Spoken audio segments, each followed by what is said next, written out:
Do you believe that people will continue to seek and we'll see an increase in people seeking therapy as our pandemic ends? I think we're going to continue to see a very huge increase because now that things are slowing down, people are able to take time to care for themselves. With healthcare workers, that's where the main focus has been for the past 2 years is all these healthcare heroes. They absolutely are healthcare heroes, and that's why so many people survived. And they put their own needs second and ignored them to keep working to care for other people.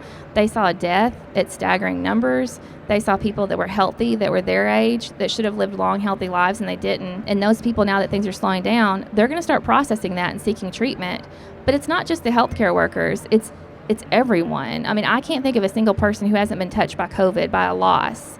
And it just became so almost normal that you just were like, oh, it was COVID, and you just keep going. But once things slow down and you really start thinking back about that, a lot of times trauma, it's processed after the event. You don't know how bad things are until you're out of it, and you look back and you're like, whoa. And then that's when it starts getting real, and that's when it's time to work on it. You really can't process while you're in it. And not just the healthcare workers, also I had a conversation with one of our housekeepers, and she was cleaning the clinic, and she'd been gone for a while because when we didn't have people in the clinic, she didn't need to clean it, right? So I was like, oh, I'm so glad you're back, and she's like, oh, yeah, me too. And I said, yeah, was the hospital really busy? And she's like, girl, I'm tired of seeing death. And I said, really? She's like, I couldn't take it anymore. She said, I would go in and clean the rooms, the COVID rooms, and I would see patients, and I would talk to them and try to make their day better.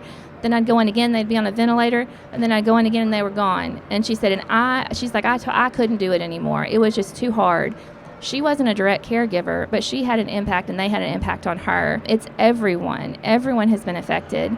And not only that, but the therapist, like our therapists that work at the counseling center or inpatient behavioral health, they're hearing all of these stories of loss, all of these stories of trauma. They've lost people themselves.